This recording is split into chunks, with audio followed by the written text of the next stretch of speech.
Olá, gente, tudo bem com vocês? Então, o professor Felipe aqui gravando aula para vocês, dando continuidade ao conteúdo, já no livro 2, aí na página 223. Bom, de antemão, estou com muita saudade de todos, louco para voltar à sala de aula, acredito que vocês também, rever os colegas, enfim. Enquanto não acabar toda essa situação, para que possamos voltar seguros, o Colégio de Elite vai disponibilizar para vocês essa modalidade de aula, obviamente sem deixar vocês alheios, né? Sem nenhum suporte, beleza? Mas, se Deus quiser, em breve retornaremos e, consequentemente, todos em segurança, né? Sem medo de nenhuma contaminação pelo corona ou qualquer outra coisa, beleza? Então, gente, se situem aí, por favor, na página 223 do livro 2, para darmos início aí ao conteúdo. Bom, o primeiro conteúdo de hoje aborda energia potencial elétrica. O que seria a energia potencial elétrica? Bom, a energia potencial elétrica, gente, ela pode ser análoga à energia potencial gravitacional. Como assim, Felipe? Digamos, gente, que eu chego aqui, ó, elevo esse piloto até em cima e solto. Quando eu solto, esse piloto cai. Porque aqui ao redor onde eu estou e, ó, consequentemente, onde vocês estão, há um campo. Nós chamamos de campo gravitacional. Esse campo gravitacional faz com que esse objeto, ou seja, esse piloto, adquira energia potencial gravitacional. E ao ser solto, ele passa a adquirir velocidade, ou seja, transforma em energia cinética. Mas, Felipe, você está falando de potencial gravitacional, e aqui é elétrica, o que é que tem a ver? Digamos agora, gente, que eu tenho esse piloto vermelho sendo uma carga negativa, e esse piloto azul sendo uma carga positiva. Quando eles estiverem próximos um do outro, eles vão se atrair. Mas se eles estiverem aqui fixos, eles não vão sair do lugar e para onde outro está. Ou seja, nesse caso, eu tenho que soltar qualquer um destes. Digamos, eu soltei o piloto azul. Então esse piloto azul, que é uma carga negativa, por exemplo, vai ser atraído para esse aqui que é positiva. Ou seja, ele vai ser deslocado. Isso seria a energia potencial elétrica. Digamos que é uma modalidade de energia associada à atração e à repulsão de uma carga.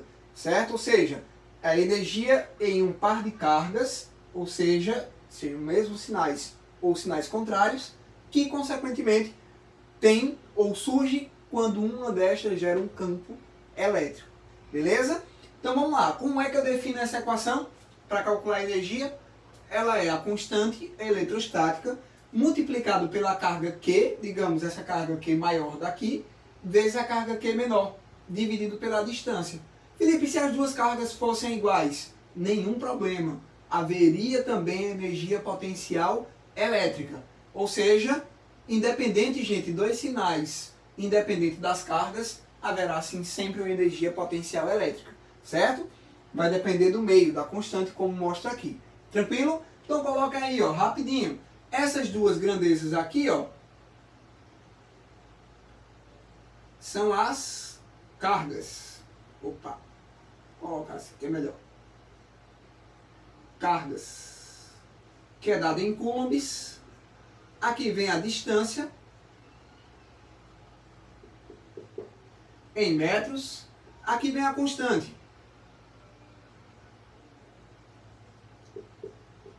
eletrostática, que vai depender do meio, é lógico, né? Eletrostática. Tranquilo? E aqui, gente, vem a energia potencial elétrica. Em que é dada energia? Qualquer modalidade de energia nós podemos encontrá-la em joules, que é a unidade ao qual qualquer energia que vocês fazem conta encontram. A não ser que seja energia térmica, que você pode encontrar lá em calorias. Mas normalmente essa aqui você vai ver em joules. Beleza? Bom, então tá aí as unidades de medida de cada uma destas. Essa constante normalmente é aquele 9 vezes 10 a 9. Mas não quer dizer que é sempre. Tranquilo? E o que seria o potencial elétrico? O potencial elétrico, gente, nada mais é do que a capacidade que uma carga tem em realizar trabalho sobre a outra. Ou seja, eu tinha lá naquela situação no começo que eu citei agora há pouco para vocês, esse piloto sendo uma carga positiva e o azul sendo a negativa. Esse piloto vai atrair essa, que vai ser a carga móvel. Ele realiza um trabalho porque ele aplica uma força puxando ela em um certo ponto para outro. Ou seja, isso é chamado de potencial elétrico. Sendo assim, nós vamos definir aqui, ó, as unidades de medida.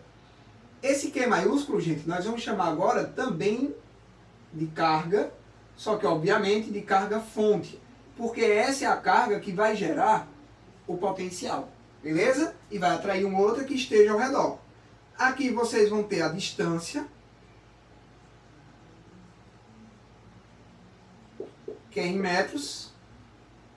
Aqui vocês permanecem tendo aquele valor aqui, ó, que eu já falei para vocês que é a constante eletrostática.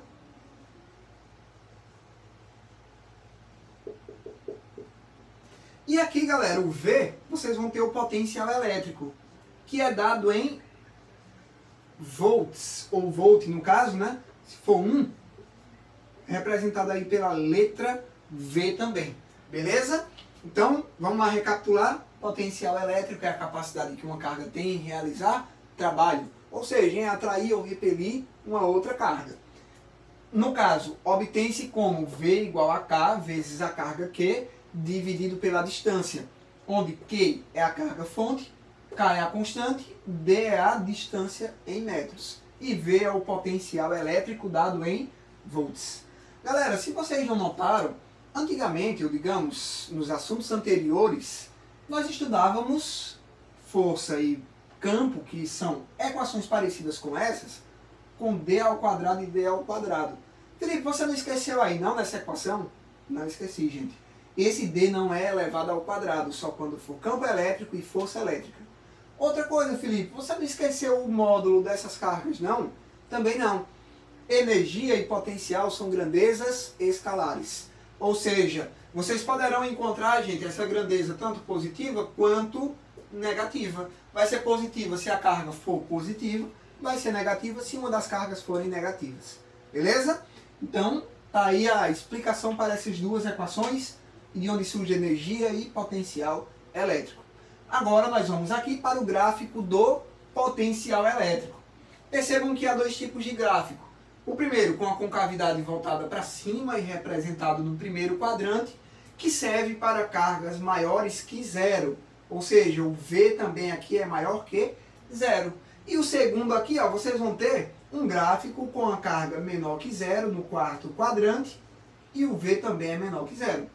Ou seja, concavidade voltada para cima ou hipérbole voltada para cima, vocês vão ter o potencial maior que zero e a carga maior que zero. Hipérbole com concavidade voltada para baixo, carga menor que zero, potencial também menor que zero. Felipe, eu estou vendo aqui no livro que tem hipérbole equilátera. O que é isso? É o hipérbole, gente, que vem de um gráfico que o expoente, ou melhor dizendo, de uma equação, que o expoente aí, digamos, do divisor é 1. Lá no outro primeiro caso, o expoente aqui era 2. É chamado de hipérbole cúbica. É só informação aí para que vocês associem e não fiquem aí se questionando o que seria essa hipérbole equilátera. Beleza? Então, tá aí os dois tipos de gráfico. Agora nós vamos aqui para a superfície equipotencial. O que é equi na matemática? Só esse trechozinho aqui, equi. Corresponde a igual, né? Ou equivalente, o mesmo, enfim. Superfície equipotencial, gente, é uma superfície de mesmo potencial. Ou seja, mesmo potencial elétrico. Eu coloquei 3 pontos aqui, onde 2 desses estão no mesmo potencial, ou seja, em uma mesma superfície equipotencial. Quais pontos seriam esses, Felipe? O ponto A e o ponto B. Mas por quê? Vamos lá analisar o seguinte. Cada linha circular dessa, gente, corresponde a uma superfície equipotencial. Ou seja, se eu chegar aqui e encher de pontos nessa superfície ao qual estou passando o dedo, o que é que vai acontecer? Todos esses pontos seriam submetidos ao mesmo potencial elétrico, porque eles estariam na mesma superfície equipotencial. Ou seja, o ponto A e B estão submetidos ao mesmo potencial. Só que, em compensação, tem o ponto C. O ponto C não está submetido ao mesmo potencial que A e B, porque ele já está em outra superfície equipotencial e mais afastado da carga. Quanto mais afastado da carga, galera, o que é que acontece? Menor é o potencial se essa carga for positiva. Ou seja, são grandezas inversamente proporcionais. Logo, VA é maior que VB, ou melhor dizendo, igual a VB, como está aqui, e são maiores que C. E todos esses valores são maiores que zero, porque essa carga aqui é positiva. E cargas positivas produzem potenciais elétricos positivos. Tranquilo? Bom, então essa seria uma superfície equipotencial. É uma superfície que numa linha circular dessa, todos os pontos são submetidos ao mesmo potencial. Agora aqui, gente, nós vamos para o trabalho, aqui está uma perninha a mais, é do O, trabalho da força elétrica. O que seria esse trabalho da força elétrica?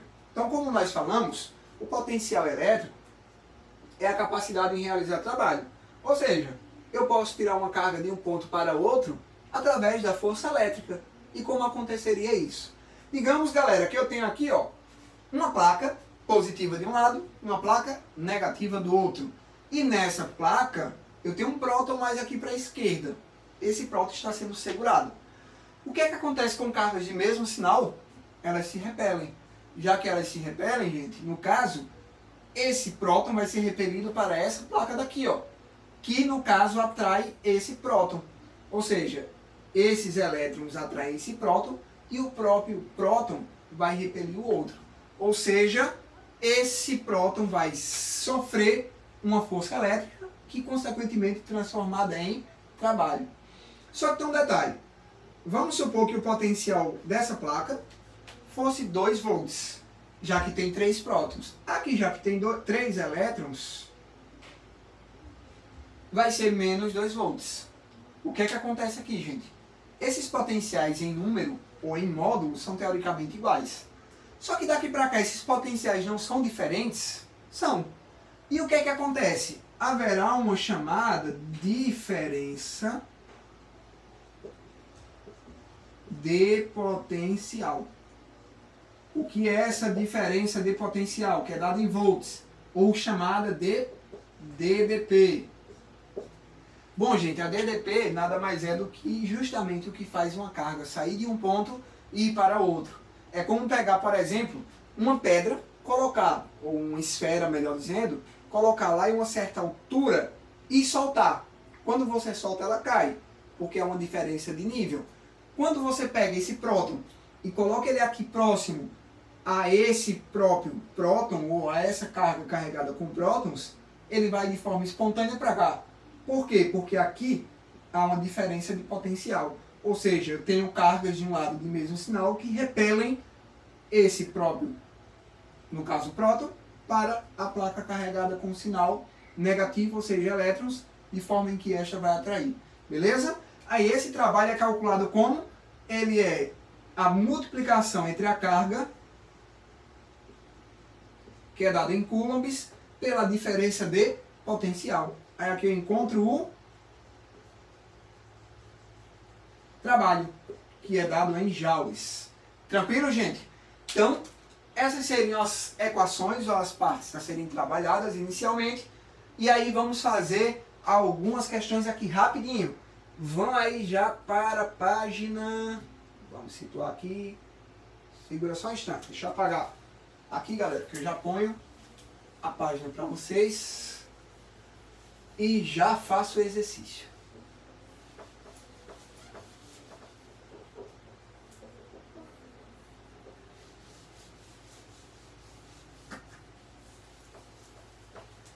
Pronto, enquanto vocês estão copiando aí, eu já vou pondo a página também aqui, é lógico. Na 229, questões conceituais, vocês já copiam o restante aí. Que eu já vou falando aqui, comentando sobre a primeira questão. Que é aí teórica e bem rápida, beleza? Explica a relação entre a energia potencial elétrica e a energia potencial gravitacional. Galera, coloca aí rapidinho, eu não vou copiar para o vídeo ficar mais fluido. Vocês podem dar pausa, ou seja, podem voltar se quiserem. Enfim, tem várias possibilidades aí. Aí para essas questões teóricas eu vou falar, beleza? Não vou copiar, tranquilo? Então, colocando aí, ó, resposta. A energia potencial gravitacional é gerada através de um campo gravitacional e um corpo massivo, ou seja, um corpo que tem massa. Então, repetindo, a energia potencial gravitacional, vírgula, é gerada por um campo gravitacional e um corpo, obviamente, massivo. Beleza? Ponto. Já a energia potencial elétrica é gerada por um campo elétrico e por uma carga elétrica. Essa seria a relação, que ambas são geradas por um campo.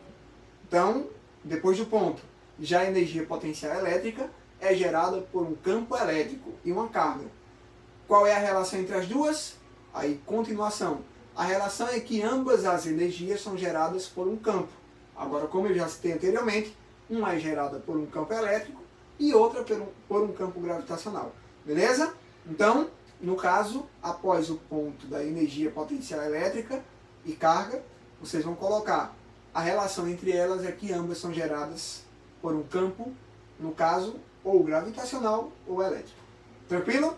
Então essa era a primeira. A segunda. Vamos lá, deixa eu pegar aqui a segunda. Explique a formação de raios em uma tempestade. Então coloca aí.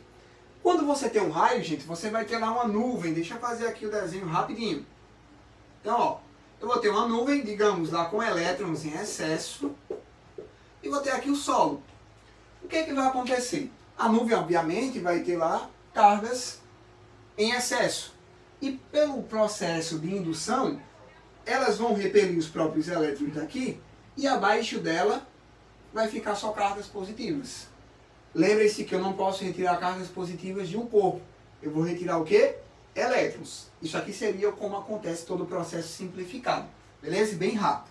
Mas ele quer explicação de como formam-se os raios. Aí coloca aí, ó. A parte inferior das nuvens, por exemplo, não quer dizer sempre, tornam-se carregadas negativamente. Então essa parte vai ficar mais negativa que as demais partes, ou seja, parte lateral, parte superior, enfim, essa parte de baixo ficará negativa. Então, repetindo, a parte inferior das nuvens se torna carregada negativamente. Ponto. Em determinada região, a superfície da Terra se torna carregada positivamente, ou seja, onde ela está ligeiramente abaixo. Essa região é ligeiramente abaixo a nuvem, que torna-se positivamente. Então, repetindo essa parte depois do ponto. Em determinada região, vírgula, a superfície da Terra se torna carregada positivamente. Isso gera, no caso, se eu tenho carga negativa aqui e carga positiva aqui, os potenciais vão ser o quê? Diferentes. Aí coloca, isso gera uma diferença de potencial e um campo elétrico entre a nuvem e o solo, que empurra parte dos elétrons da nuvem para o solo, que é o raio. Beleza? Então essa seria a resposta da questão 2, a parte teórica aí. Tranquilo?